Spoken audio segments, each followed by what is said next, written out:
Today is one of our modeling education series talks, and we have three great speakers with us today. I'm very excited to hear from them, and I know that many of you guys are. I've engaged with a number of you over the course of the time that we've been promoting this, and I know everybody is excited and looking forward to the discussion today. So without much further ado, I'm going to just quickly introduce our speakers so that they can take the stage and begin to share with us some of the experiences from the industry, from their years of being models and working in the fashion industry. And my name is Udo. For those of you who do not know me, I know many of the names here already. We've had you guys at previous sessions, even had some of you guys as speakers for this particular series. So we're excited to also get some of your insights. My name is Udo. I am one of the co-founders of Building African Fashion, and we're so happy again to have you. Our organization is just an organization that is looking to help further develop the African fashion segment. Our goal is really to help drive collaboration, drive knowledge sharing, which is what we're doing here today, and build a more inclusive fashion industry. So just want to introduce our first speaker, Waridi Wadah. I wouldn't say too much. I'll just read just a few lines from her bio. So Waridi is a former top model and the driving force behind Fashion Africa 254. She's originally from Kenya and is currently residing in Berlin since 1993. Over the past 25 years, she has been dedicated to the fashion industry, building a career in the international arena. With a wealth of experience, Waridi now serves as a devoted mentor, consultant, and empowers aspiring brands to thrive and unlock their true potential. She's also a contributor to Vogue Germany and is a member of the German Fashion Council. So welcome, Waridi. If you want to just wave to us so everybody can see who you are. Our next speaker is Janice Sommer. She's a former model, now turned PR and communications consultant. She works primarily in the venture capital and startup space. She currently works at PIBO. I hope I'm saying that wrong. I mean correctly. I hope I'm saying that correctly. PIBO, okay. Europe's leading communications agency for tech innovators. Through her work as a model, Janice co-founded the London branch of Model Mafia, a group of models working to create a more just, equitable, and sustainable fashion industry and world. She's also an angel investor. She has invested, made her first investment in a model booking or model and creative booking app called YouBooker. She's a graduate in with an MA in International Relations and Economics from the University of St. Andrews in Scotland, and also has a degree in Sustainability and Business from the University of Cambridge. She's currently represented by Milk Management. And then, please, Janice, can you wave? I know you spoke there, so they kind of saw who you are. Just wave so that we can see who you are. Okay, awesome. And then our next speaker is Ingrid Tamborin. She has been a scout and mother agent since 2016. She has specifically worked to scout aspiring and new models from the African continent, many of whom have entered the international market, working in such cities as Milan, Paris, London, and New York. She has partnered and contributed to the fashion weeks of Addis Ababa, Lagos, Nairobi, Kigali, and many more. She believes in youth leadership and in developing the new generation to boost local economies. And with a background in research and human rights work, she has an MSc in development studies from the School of Oriental and African Studies in London. So let's welcome our speakers. Thank you. Thank you for the invitation. Thank you so much again for being here. We are really honored to have you guys. And again, looking forward to all the insights that you all are going to share. And one thing we generally do, just to give us a sense of who is in the room, we want to just ask the audience to just let us know two things in the comments. Let us know where you're joining from, your city, country, and then also let us know if you are a model, current model, aspiring model, somebody that works in the fashion industry, designer. Just let us know generally what your profession is so that we can have a sense of who is in the room to help our speakers even better target their points in their discussion to what is those who are here. And as we go into the discussion today, we're going to have a few minutes for our speakers to generally share their thoughts. I'll go through some questions with them. And as that's happening, feel free to put your comments in the chat. Also, you can also note them down so that once we finish that portion of the presentation, we'll then open it up to you all in the audience to ask any questions that you may have so that we can have a full discussion after that. Okay, so I hope we are ready. Yeah. Okay. So for our former models, Janice and Waridi, I want you guys to just help us just introduce us a little bit as to how you entered the modeling career path and what led you to start your careers as models. Sure. Hi, everyone. Welcome. Thank you so much, Oduchi, for inviting me to the stage. I'm really excited to share my journey, experience, which basically I decided to share it in a way that you see in your own self, how it can give you an insight of the time, how I took the steps into my modeling career. So basically, as Oduchi had said, my name, Waridi Wadah. Waridi is my Kenyan name, and Wadah is my Arabic name. So I'm a mix of Arab and African, born in Kenya. I mentioned, lived in Kenya. My family's still in Kenya. Brothers and sisters all still in Africa, except me, who left at the age of 21. And it was not actually to start my modeling career. Basically, with my background of accountancy, I studied accountancy and auditing. I started to work in Nairobi in a bank for a year and a half. And during the time of working in the bank, one of my cousins got married to go to Abu Dhabi. And I was asked if I would like to join her during that time, during her stage of pregnancy.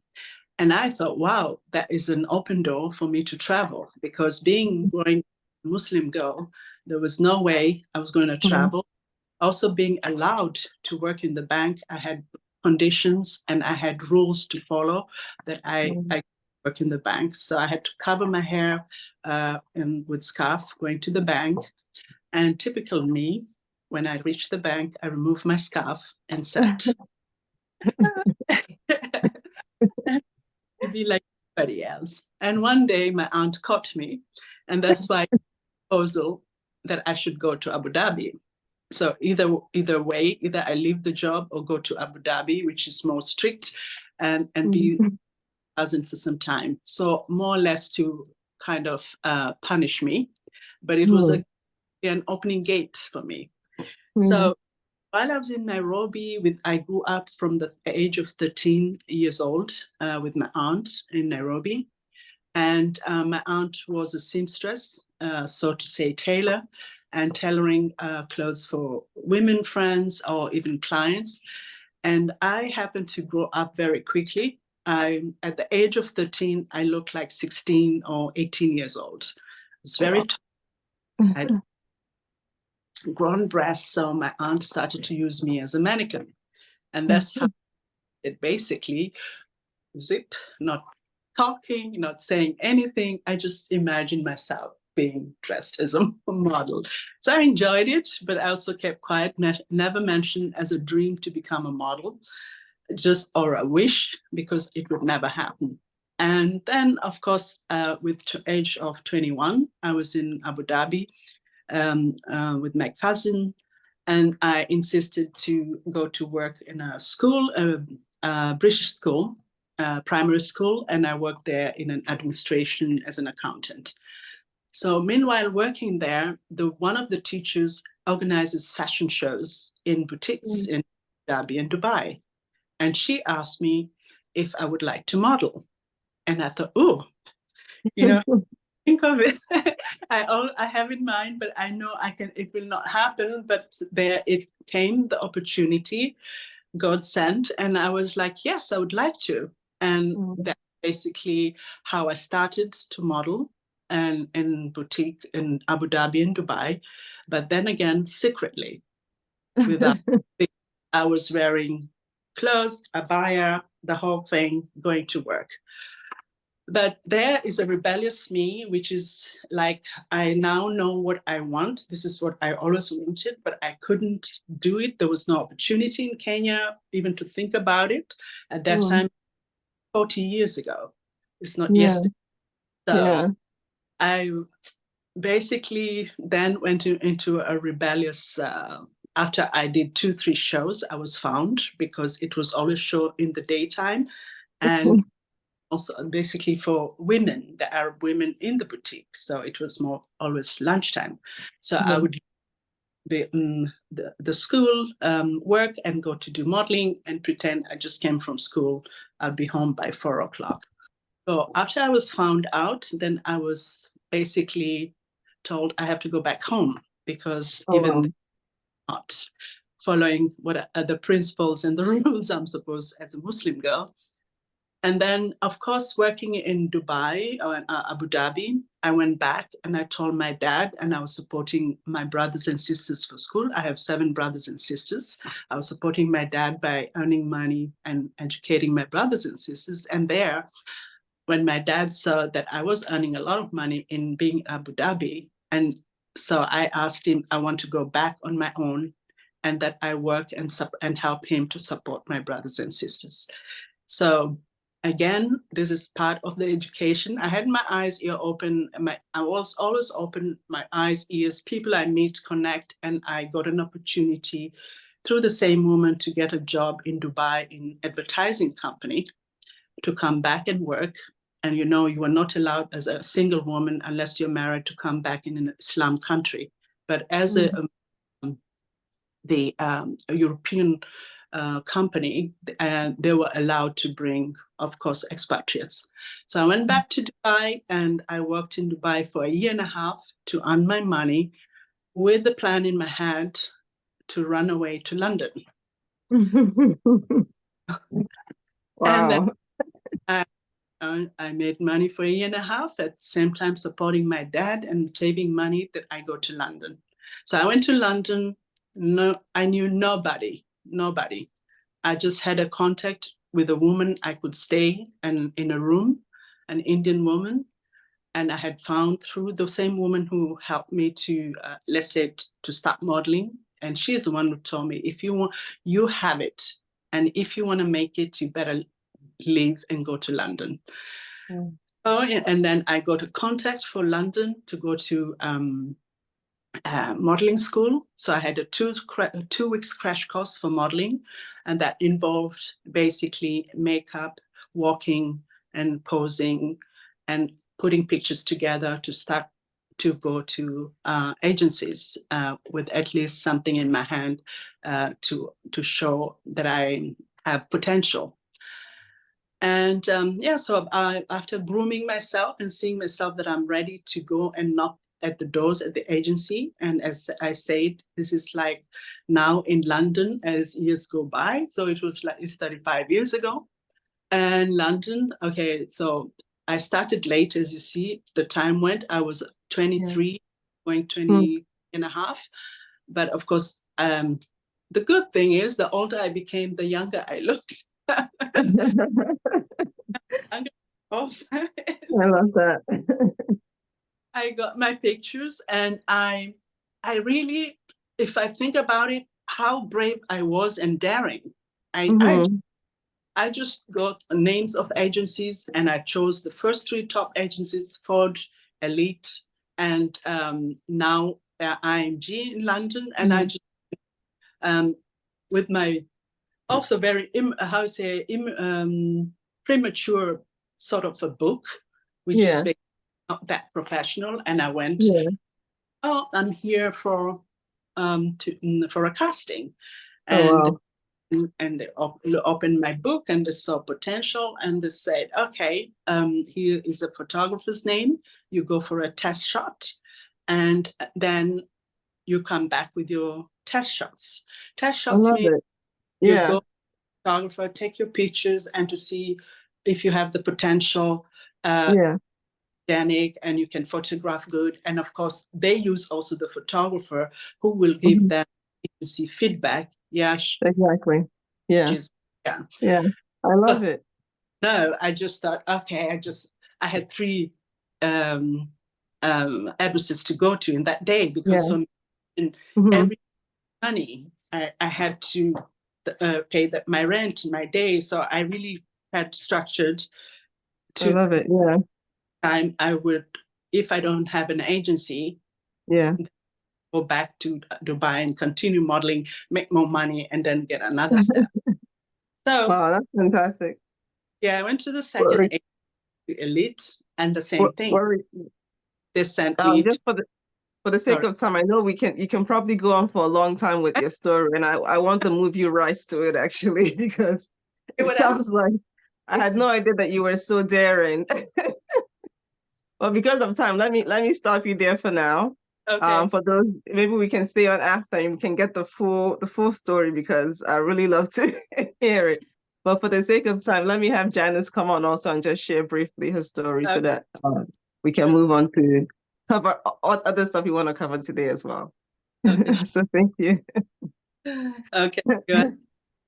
Sure. All right. I'll try and keep it as quick as I can. But similarly to Waridi, I didn't start modeling at the young age that most models start. My way in was a bit interesting. So I always heard about modeling because my mother actually was a model for a little while in Singapore in the 70s. Wow. And she told us about how when you used to start being a model, and it also sounds a little bit like what you just mentioned, Waridi, that you had like these classes that taught you a little bit how to be a model. My mother had that too. It was kind of like deportment classes, and you learned how to walk and how to hold yourself, how to present yourself. So I had this nice idea about modeling, but when I experienced modeling was a bit different. So when I was 18, I had just finished school. I knew I was going to go to university, but I had 1 year in which I was trying to learn Chinese because I'm half German, half Singaporean. So I went to Beijing, and I was just like a poor student, and I wanted to earn a bit of money so that I could survive there and also travel a bit. And I had been scouted a few times when I was younger, like on the street, someone just stops you. It says like, "Oh, I'm an agent, da da da." But my parents always said, absolutely no way. You need to do your studies, don't even think about it. So when I was on my own in Beijing when I was 18 and it happened again, I was like, okay, well now I can decide to do this myself.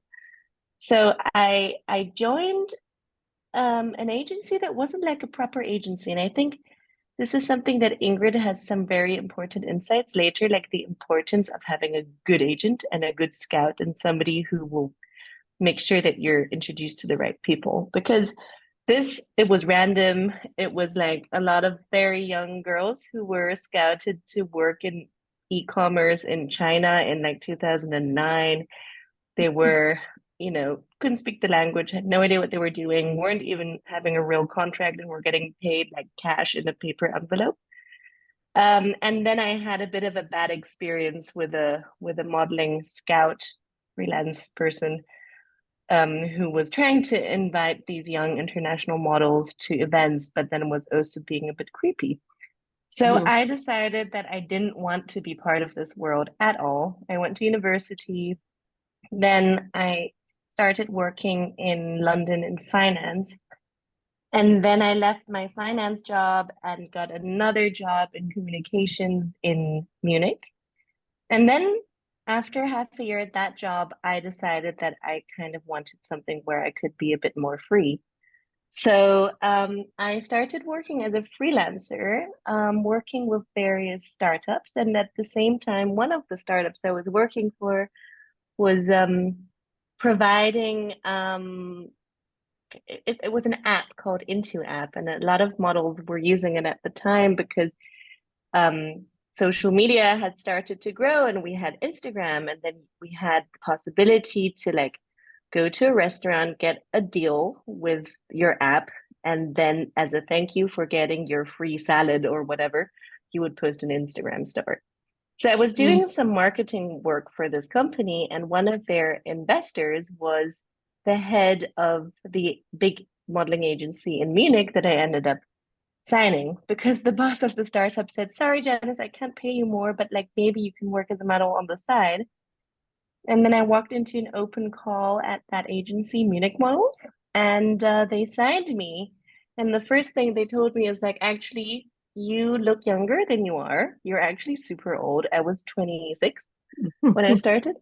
So pretend that you're younger and don't say your age, and then we can make this work. And then things moved quite quickly. I mean, I didn't have any lessons on how to be a model, zero.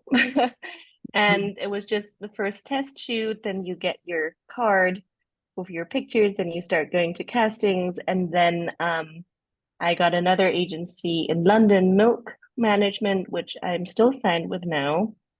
And I realized, and this is also an interesting topic with diversity, depending on which countries you're working in, but in Germany, I didn't really get much work. But then when I moved to the UK, I got some pretty big clients and campaigns, and I also became part of a modeling community. We online, and then we started meeting in person in London.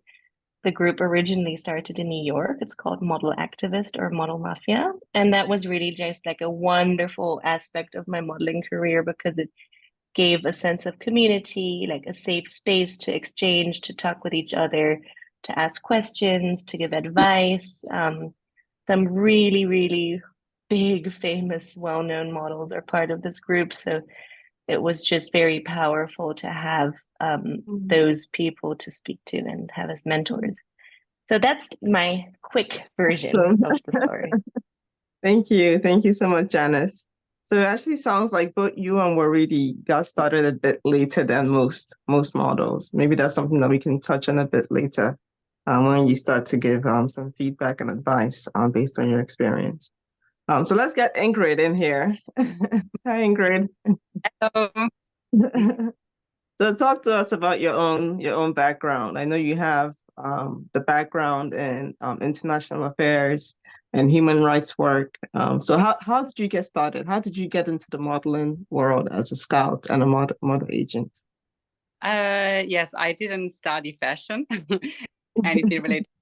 I always had, well, first of all, I'm Italian. So like growing up in Italy, it's like fashion is very, around you all the time as a photography around you. So I always loved photography and fashion, but I never thought about fashion and development. And I chose development, political science for my studying. So for a long time, my interest was completely on another side. And then, more towards human rights and non-governmental organizations. And then I ended up in Nairobi, in Africa, where I met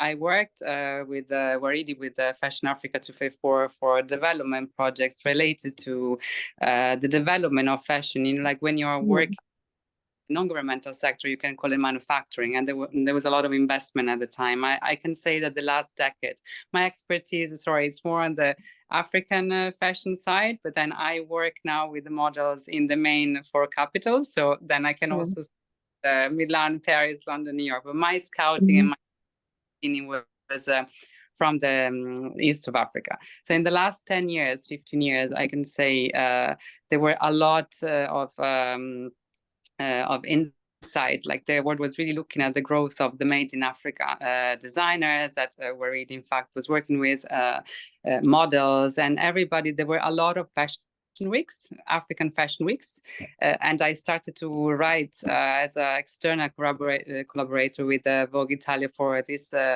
upcoming fashion weeks, which was a wonderful experience because you had Gali, Dakar, Addis Abeba, so you could really see the capitals in Africa and all the creative team around it. So sometimes when I speak, I look very positive, like not seeing the negative side of the story, but I think it's due to the fact that I was present in a very flourishing historical moment, and that's why but it's not that I don't know the difficulties.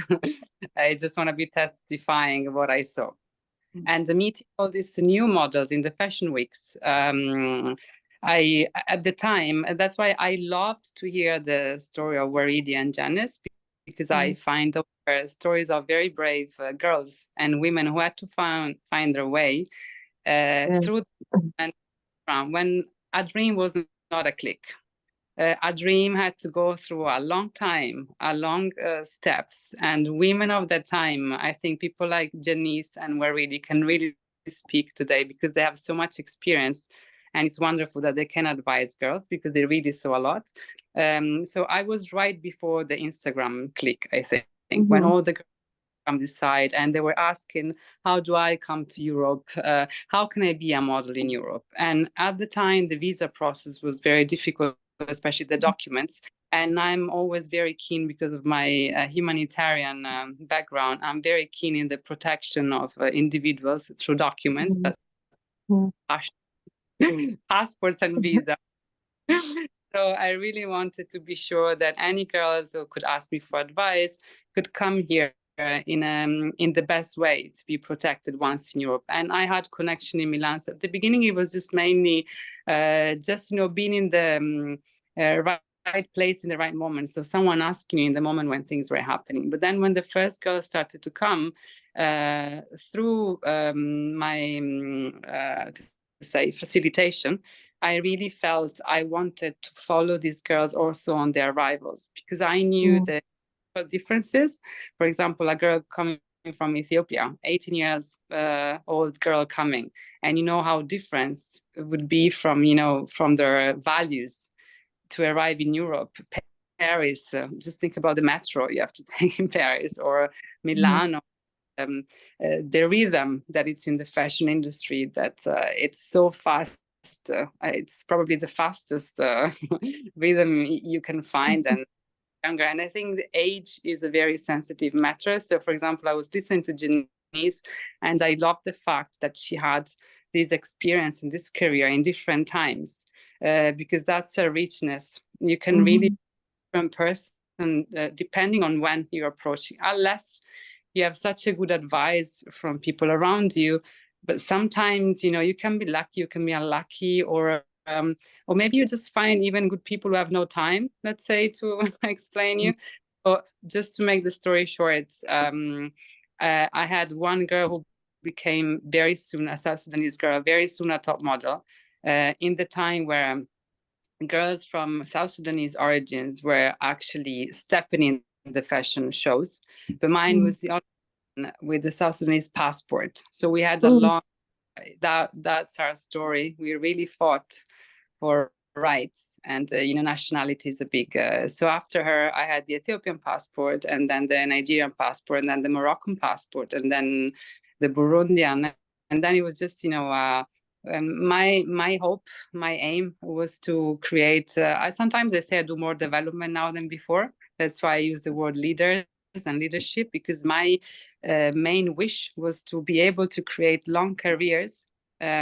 Also to mention sustainability, like I agree with Janice, long careers, and to have one top model per country, so that all the other youth could have an example now with the social media and information era, and to be able to follow the right advice. So let's say I'm a Kenyan and I see this Kenyan girl, so I can really watch what she's doing, the agency she's with, just not to there's a lot of trafficking also. Like I used to work in the child trafficking, so I know how much words you can use and you're not ending up in the right place.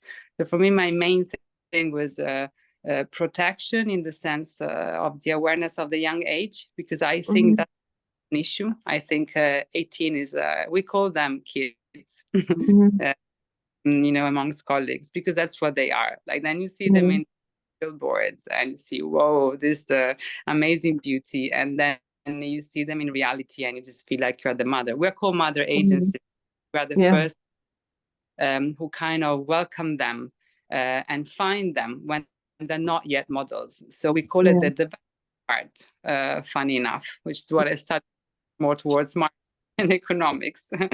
But I think it's a very delicate time, but I'm happy that after many years, Africa is very like full of agencies and models right now. That gives me of happiness, of course, with the right ads and everything, but it's a chapter where there's models and people are starting to do the story, their own story of the Africa. We always say people come first, and then people make. And I think it's even, you think about Brazil, you had first a top model, and then the fashion was known there. It's like even the football players. You have a very famous football player, and all the other kids will think we can be football players. So I find it still a sector where you can really achieve many goals. And as a woman, as a man, if you let me say this word, use it as an opportunity, the right way, being a good person surrounded by the right people, you can really make a difference. You can have a know-how. Like it's an industry. Fashion industry is huge if I think about Italy. So all these young people can go back to their countries and use this know-how the best they want. My girls and my boys, they do tell me their projects, and all their projects, it's about when they will go home. The generation is super proud of where they're from. They're not the ones who want to stay in New York or Paris. These are the ones who are missing their friends, missing their families, loving their capitals, telling you which clubs and DJs they have by. Like they're proud, and that's why generation can have the keys, of the fashion elements. But as I said, sometimes I sound too positive, so that's this. So if I can step in here and just ask you if you can talk a little bit about kind of like the scouting process. I know that for you, protecting the models that you work with is very important. Can you talk to us a little bit about how you go about scouting and others that your models may work with in the process? My scouting process, it's a bit peculiar compared to other agencies because I run a small agency, kind of a boutique, and it's I don't want to have too many models. I don't want to go into fast fashion. I want to have only, a small number of careers for a very long time, and not because that's how I'm structured. One person, I'm an agent, and that's my story also, my gut. So went more through people and meeting them and meeting the girl I was very into, because it's full of beautiful girls. Like you could take them more than one, and so it's also about your ethics and what you believe. I never did mass scouting. I also feel that is an age which is very delicate. It's when you're from 18 to 25, so it's when you're building your first family outside your family, when you're choosing what to study. So for me, if I don't see someone who I really feel that's going to be my 100% career, I rather know that that person is going to enjoy their age because that's that can really bring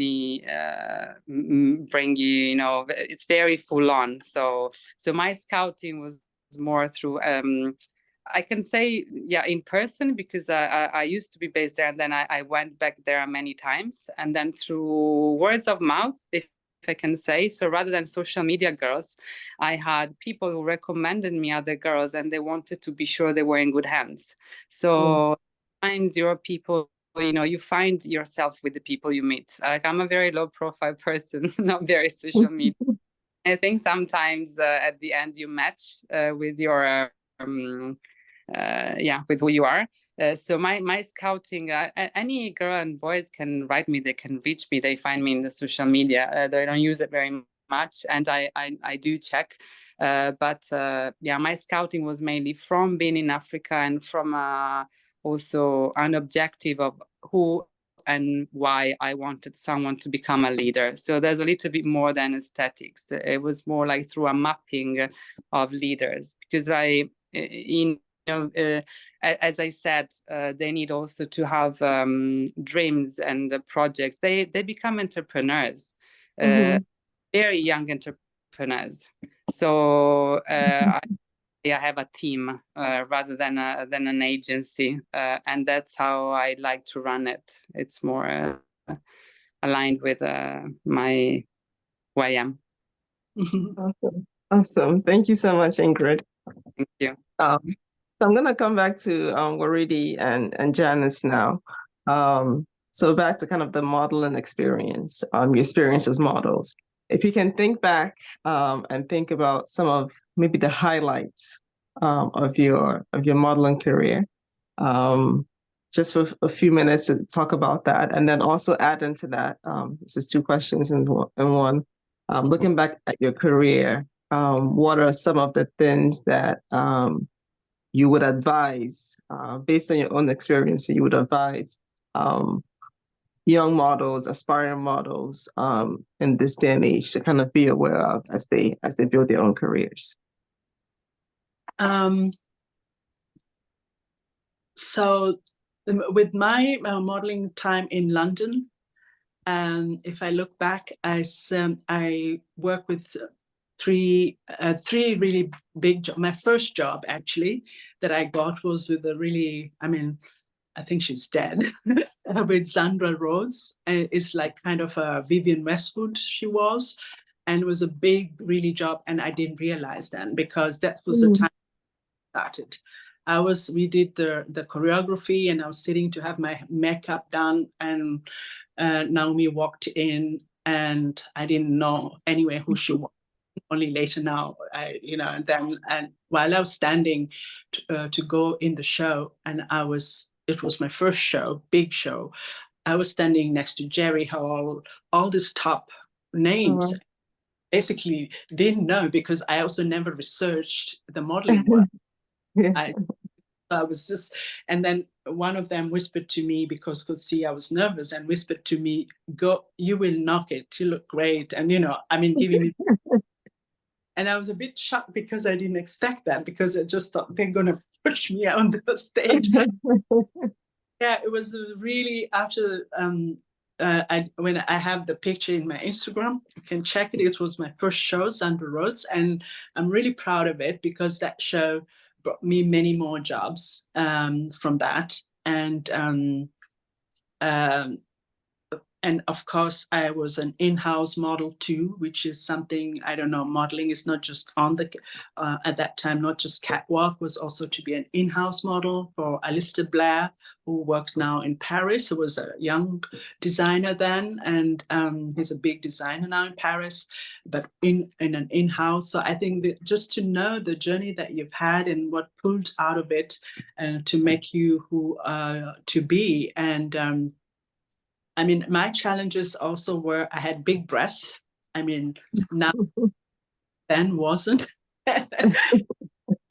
If I didn't get a job most of the time, because I didn't get a job with John Galliano, because he liked flat-chested women, and I didn't. That was the thing. Always the agency told you why you didn't get the job. Like now, I don't know about now. Maybe Ingrid can tell, and why you were not chosen. But for me also rejection was never a downer for me. Rejection wasn't, I wasn't the type they're looking for, So it was, if I had big breasts and if a designer wanted me, they tied me up, So it's always had to be something, but not me. And this is what I can, it's not only about you, it's always about them. And that's the positivity I had. For me, it was, if there was any rejection or any negativity, it's them, not me. But I also realized somewhere I always got the ugliest outfits for the. And I was thinking, of course, that time you could not talk like now. I mean, it's a different time. You don't tell the designer, oh, I want this or that. And then just one time, then the models told me, well, the designer said, and also the designer said to me, Waridi, even if you throw a sack on her, it looks good. Then I first. Now I understand why I always got, because every time they tried another model, because they were, okay, we were not many models of color. So it was me as a color, Naomi, and that's it, an Asian, So if there was a white girl didn't look good, sorry to say, white didn't look good because of the colors and they were using. So they said, okay, they want first to get the ones who are difficult to dress, and then you're the last. And so I just took everything in a very positive way, because I enjoyed it. I was passionate with the rag. I wanted this. And of course, you get paid and very well at that time, which is very also back to Germany. What I earned in New York and London was totally different from what I earned in Germany. And like also Janice mentioned, you get totally different jobs. I was getting jobs more outside than in Germany, even though with my agency in Germany. So I think the most important thing is also for me, also what I mentioned to you guys yesterday, is about acknowledging your uniqueness, understanding your uniqueness, and like Ingrid mentioned also a couple of times, and it's also, there is a luck when you are from 100 models and the one who would be famous. How do you deal with that to work, and what I learned also while I was in London, because as I mentioned, coming from Muslim family, even though I went daring out there, I wasn't that expressive. So I had to go to acting classes, workshop to be more expressive. And what came out of it was my two culture, the Arab culture and the African culture, which was like, they defined it, the warrior and the flirtatious and shy. And I used that too as who I am and how to work with it. And that's how I walked with, but trying to put the shy a little bit out to be more flirtatious and a warrior kind of a woman. Even till today, people tell me when I'm angry, Waridi, you're like a warrior, So I have a uniqueness, which is if you unique also means that it's not just about being beautiful. It's about like the personality you have, the character you have, and how you are, how you showing yourself out there. Like, whenever I went for casting, the agency used to tell me totally hair all back, like my look. I never went to casting without my hair totally gelled back. And if the client wants to see your hair, you just open it, I think then it's about, most important thing for me, I think, it is also this knowledge to have, that 20 being professional, 75% your uniqueness. First, to understand it, there are many things about that: your personality, your texture, your looks, the colors, how you present yourself, how you talk to people, how you are being there, And then the other professional part, is the time. It's everything that is during the time you're working, and then the 5% luck is it's Just luck. luck, Yeah. That you're at the right place at the right time, Yeah. I love that. At the right place at the right time, also through beliefs of, I don't know if I'm missing something out. I think it's really, really important to know who you are. What is your purpose to business of modeling, and there's so many advantages now. You have social media, and you have agents like Ingrid who are really like taking one-to-one personal. So you have a choice to also. There's nobody who is stupid. We're all intelligent. You search, get your questions answered. That's exactly. the most, because there is always an answer. There is no answer. If you don't have an answer, then you just look at another thing, Exactly. Cool. Thank you so much, Waridi. And for those of us who are in the audience, we're going to open it up soon for questions. So like I said at the start, you can feel free to put your questions in the chat, or you can just note them down so that once we open it up, we can hear from you directly on what your questions, your comments may be. So I'm going to go, I think Janice, Janice is I think she may have just gotten disconnected. I know she was perhaps walking somewhere. So Ingrid, I'll continue with you. Still kind of on the same kind of note of what I asked. We're really advice to give to models, but again, of course, from the point of view of a scout and an agent. So how can models kind of take steps to protect themselves? I'm sure we're all aware that stories abound of bad experiences in the modeling sector. But what do you advise models to do to protect themselves in every way, from mentally, physically, emotionally, legally? And how do you help those that you work with do that? I think Janice trying to be back. Okay. Is she back? And she was kicked out. We need to, I think my first more than advice, it's really like my belief is that being a model, first of all, needs to be perceived as a profession. So anyone starts, it's true that people think it's a dream, but before being a dream, everybody should feel, if I start this journey and I will become a model, I'm also responsible as a professionist. So it's very important that the model understands that it's joining, he or she will be joining an industry, and colleagues, that we are a team. I think sometimes there's so much rush to achieve this dream, that a lot of girls and boys, maybe they don't even know which contract they signed. They don't know about, and those are a lot of things that if it's your profession, you cannot just be dreaming the whole day, being on the Instagram. You also need to be the first agent of yourself. That will give you self-confidence. When you know, information gives you self-confidence. When you are afraid or scared is when you don't know.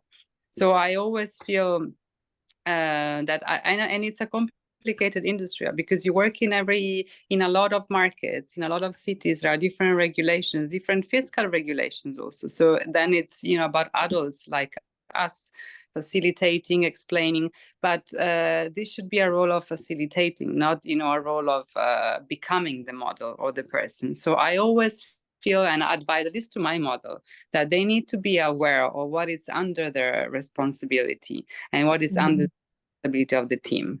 Because we are a team, and trust is the first rule. If you don't have this trust, I don't think you can achieve big results, because we are all, the boat is going to the same direction, and if someone is different, not achieving the main.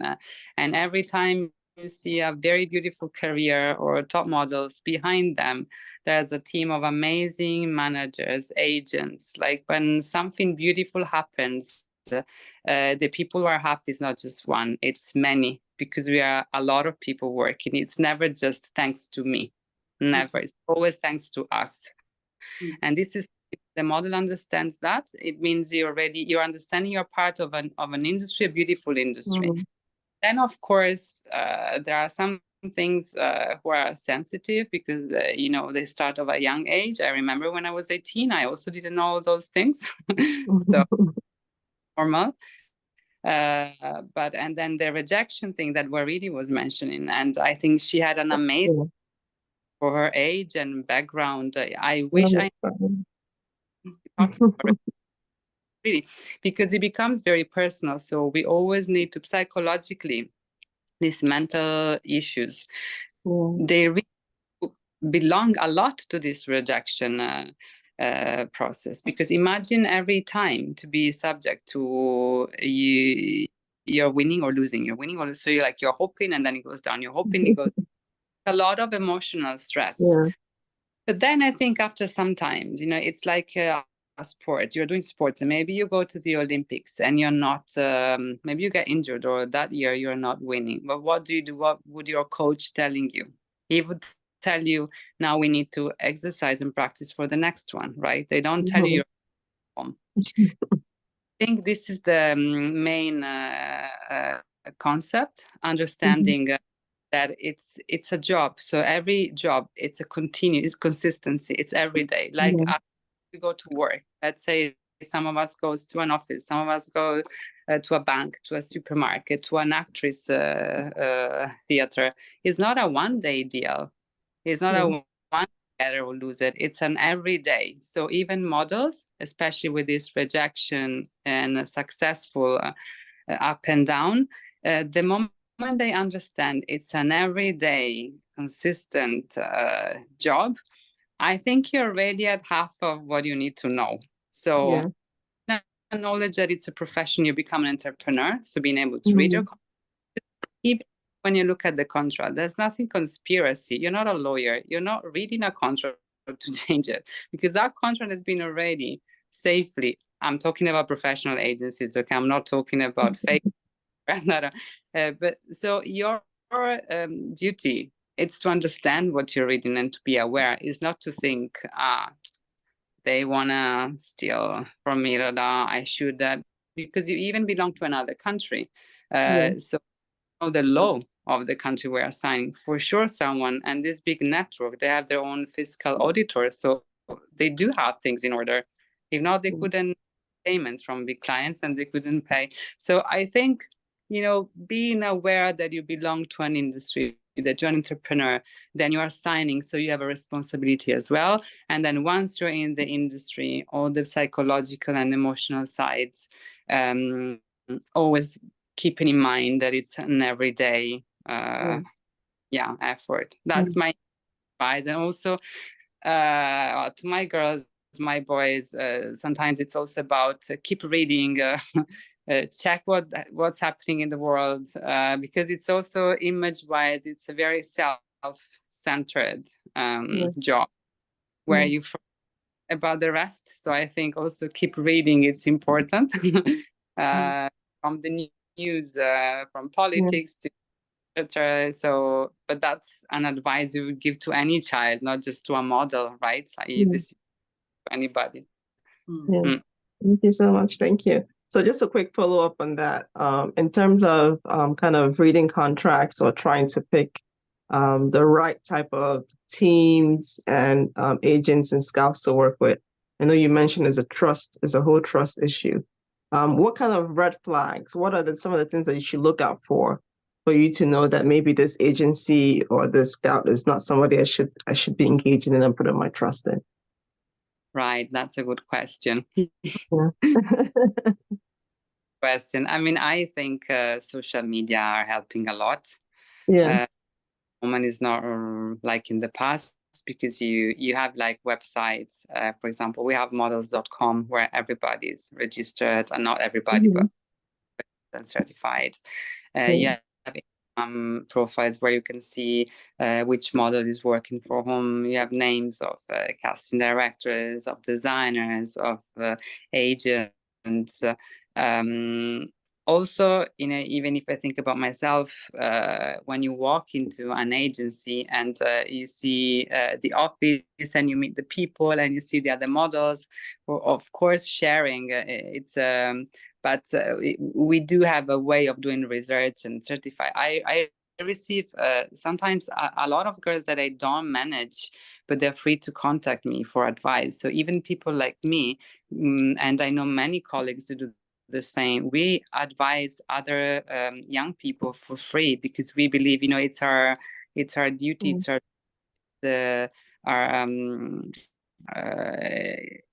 I think it's a must, so even, for example, myself, sometimes I don't represent some youth, but I still give all the advice I can. So asking until you don't have all the research you needed to understand where you're joining. But as I said, agencies are quite known, at least in the main markets. Then regarding the developing countries, I have my expertise. It's more in African countries. So if you ask me about Malaysia, I wouldn't know. I would have to search and then ask to colleagues. Okay, let's give an example. You asked me to find a good agency in Malaysia, and I know zero. So Ingrid, myself, what would I do? I would start research, and I would check with models they represent, and then I would ask my colleagues whom I trust, do you know them? Do you know someone who knows them? Are they serious? So through the network of people you trust, of colleagues, of course, and maybe other models, then until you don't find the answer. This is what I would recommend. And it's never wrong to ask. Wrong to assume things when you don't know. That I think it's just because it doesn't bring anywhere, okay? But to research and to understand and to share, I think it's I think we're lucky today, like Waridi said. It's we're in a time where you have access to a lot of information. Exactly. Love it. Thank you so much. Thank you. Janice, I'm not sure if are you able to speak now? Yeah. I mean, I've been able to speak the whole time. I'm just walking because I'm on my way to a doctor's appointment. Okay, awesome. So I guess we were on the subject back to what Waridi was talking about kind of the highlights, but also what I would advise other models. Exactly. And if you can also maybe speak a little bit about community. I know that you're someone who community has played a big role for you with the Model Mafia group that you're part of. If you can speak a little bit about that and how models can maybe also find community in their own careers and journey. Yeah, I mean, I think this is actually, it all kind of leads together, because one of the things that, I mean, Ingrid was also saying, it's quite an individualistic position that you have as a model. And then also, if you compare the job of a model to any other job, you don't really have colleagues. Like, you don't have people that you can exchange with and talk with on a regular basis, that you can, even complain about things if you're frustrated, because if you're meeting models during the casting, then you're all kind of in competition with each other. And most of the time, you're not going into the agency and like hanging out with other models because you're coming in to meet your agent. And then it's one of these funny things where if you're on a shoot, especially if you're on location somewhere, and it might be a few days shoot, like say for an ad campaign or something, then you become close with the people that you're with. You're working together, you're really collaborating as a team to build something. But then once the shoot is done, you might never see each other again. So I think one of the hardest things for a lot of models is that you feel quite lonely. And there's a lot of things that models will never share with their agents. On one hand, because you don't want to be seen as like the difficult model, because if you're always, making some special requests, then you might just get replaced. But then you sometimes are just not sure, like, is something normal? Is this okay? Like, even things that are as simple as you've done a job and you haven't been paid, or you have signed a contract where you don't know if this is normal. And of course, like, if you can say, all right, I'm with a big agency, I should be able to trust that the contracts are in order. But like, if you don't know, then you want to have a place to ask. And even with big agencies, it can happen especially nowadays. And this is where I think we have a big difference between the way that Ingrid works, which is very special because it's like a very small number of models that she represents, versus the big international agencies where you're like one of 100. So obviously your agent won't really have time to consider your individual concerns. So it's nice to have a community and people that you can talk to. So the group that I'm part of, it's called Model Mafia or Model Activist on Instagram. It was started by Cameron Russell and Anya Campbell, like around the time of the Me Too movement when that emerged, because kind of started off with a blacklist of maybe unprofessional photographers, and there have been so many situations of models who have, you know, been working but haven't been paid because their expenses have been kept to cover what has been paid up front. So they don't have much money, and then they need to find some way to earn money. But one of the biggest issues in modeling is that you have to be available all the time. So it's quite hard to do a part-time job. So then, you know, this group of models, they started off with a list of like, oh, these are people that you shouldn't work with. And out of that grew kind of a community of open and safe sharing and honesty, and just the ability to have a safe space, and also just the advice and mentorship of very, very experienced models. And we have girls like Amber Valletta or Ebony Davis, like all sorts of incredible models that have a whole different perspective and that can also help you. I think one of the, like, social media has a negative and a positive aspect. So in terms of the positives, some of what Ingrid was just saying in terms of quality checking, in terms of like, oh, so as a model, you are a business, you are your own brand, you are an entrepreneur, you have to sell yourself. But also you can use it to connect with people that are in different places. And just kind of share your experiences. And what we do with this model activist group, on one side is the modeling rights questions, and on the other side it's sustainability, because in the end, like nowadays especially, we're really much more aware of the environmental effects of the fashion industry, and at the same time our face is being used to sell a brand where we don't know what the brand is actually doing. So at the other side, we have this platform on social media where people kind of like to listen and they want to know what models are up to. So you can use that and tell positive stories, and also do things like this. I mean, for us on this panel to be able to get together online and share lessons, it's really valuable. Yeah. So I think having a community or finding one or building one is really important. And I would always say try to find a way to educate yourself, because your modeling career probably won't last forever. But also, I mean, it opens so many doors. It's incredible. You meet the most creative people. You get to travel around the world.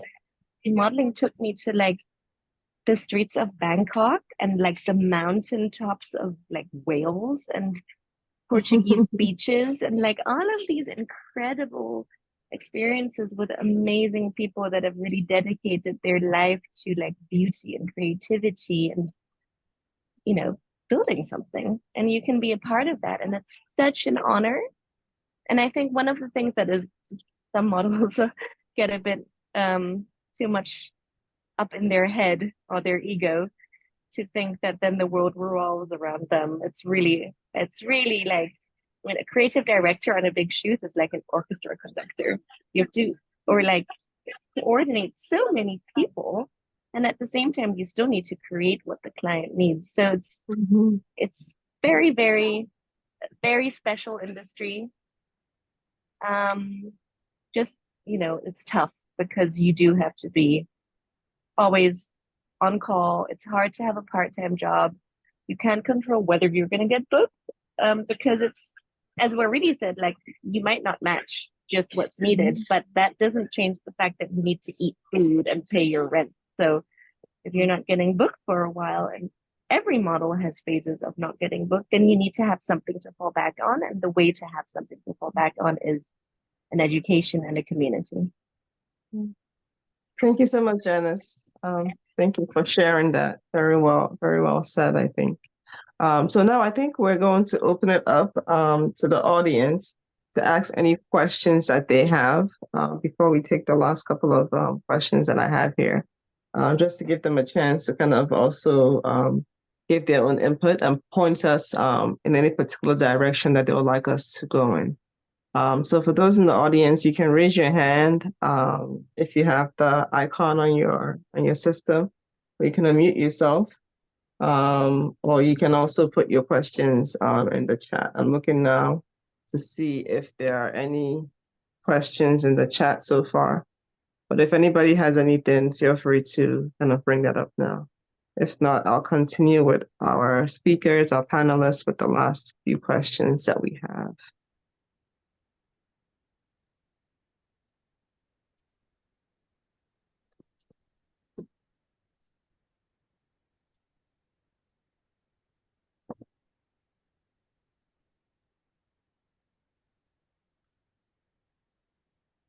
Okay.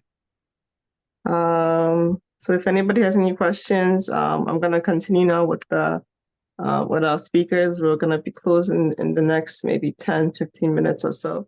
But I'll continue with our speakers, and if you have any questions, feel free to put it in the chat and we'll try to incorporate it, or you can just raise your hand again.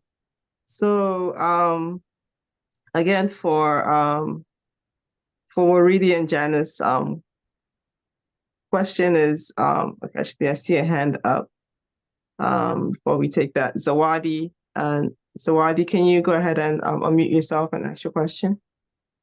Can you hear me? Yes, we can hear you. Hello, everyone. Thank you very much for making time to, teach us. I'm very excited to be here and to have this opportunity.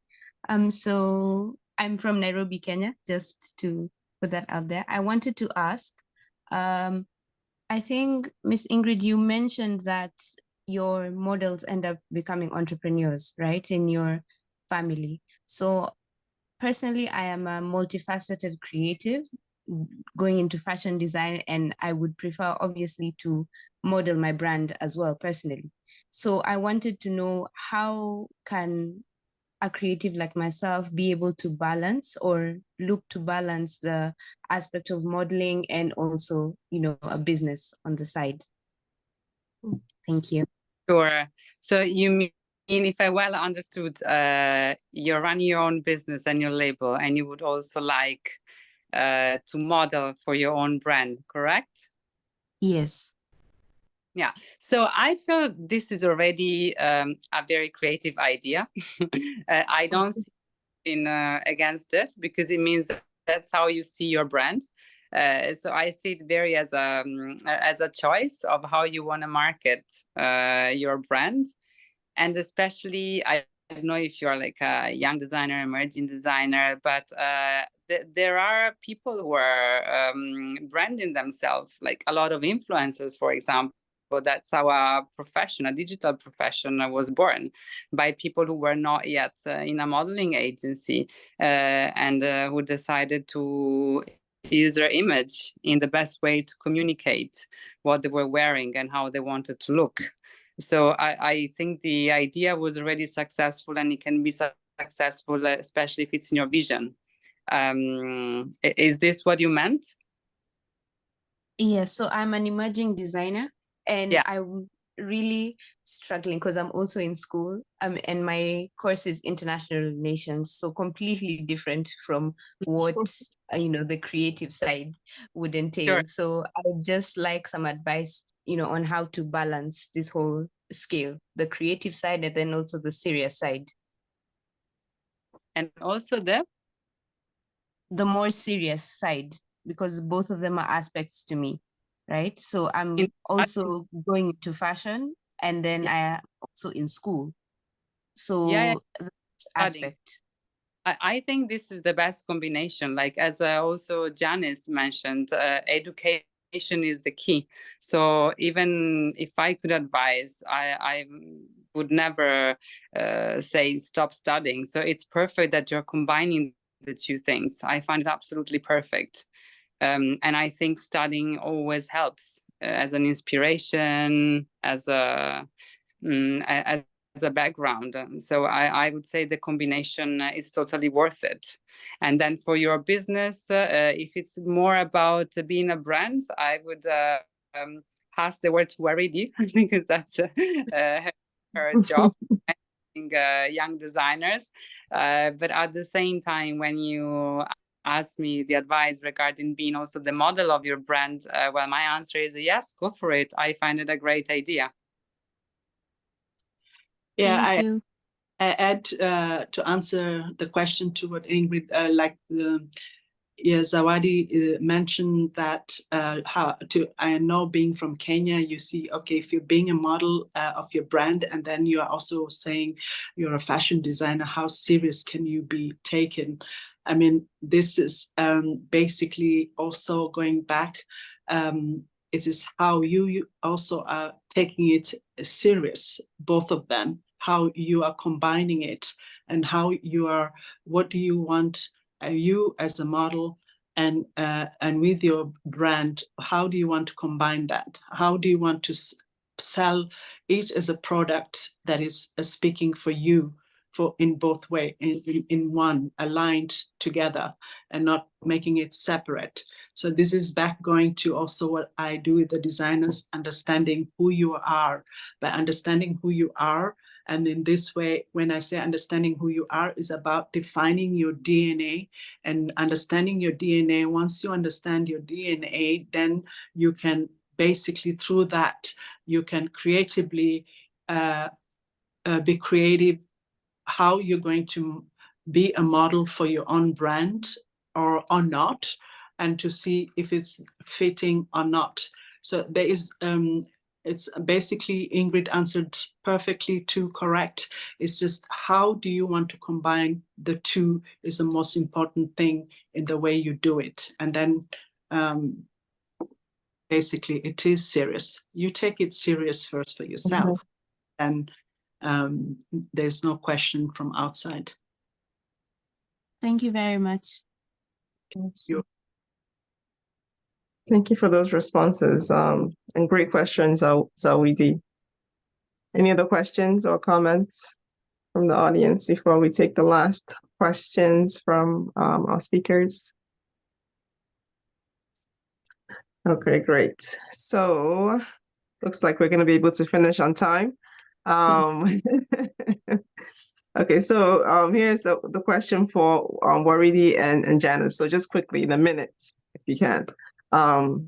We may have covered this, but let's see. So if you look back at your journey, what are some key lessons that you learned you wish you had known earlier on that you can impart to? So one or two quick lessons that you wish you had known earlier on that you can impart to those who are aspiring or current models now. Maybe I'll start just because I'm in the waiting room at the doctor's office right now. So I think the biggest thing is to, oh no, I have to go actually. I'm being called by the doctor. Sorry guys, and thank you very much. Thank you so Bye. much, Janice. Thank you for being here.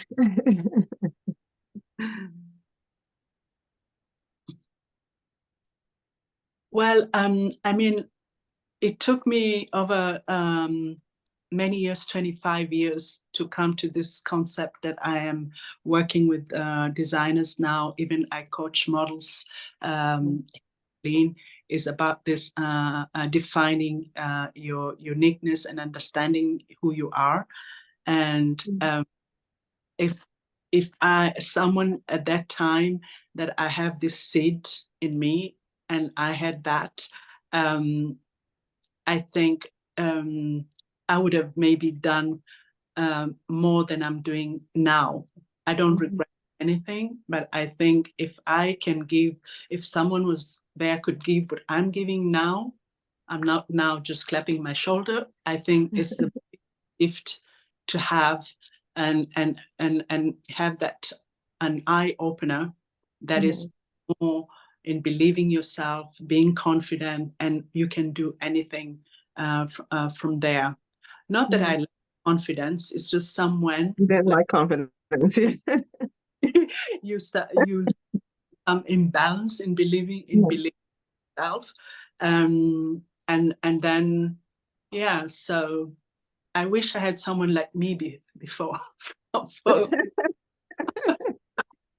No, I love that. Thank you. Okay, so this is the last question for both of you. So what do you guys see for the future of the modeling sector in on the continent in Africa? And maybe, I don't know if Ingrid, you want to start? Ingrid. What I see, as I mentioned, is that in the last decade, it was beautiful to see a lot of African models joining the capitals of fashion, Milan, Paris, London, and New York, as a representative of their countries. What I wish is that one day there will be enough market and fashion weeks, in Africa to welcome the African models and the international models. So to see this exchange, and maybe the English model, American models for the Lagos Fashion Week, or sometimes it happens already, and it's beautiful. I think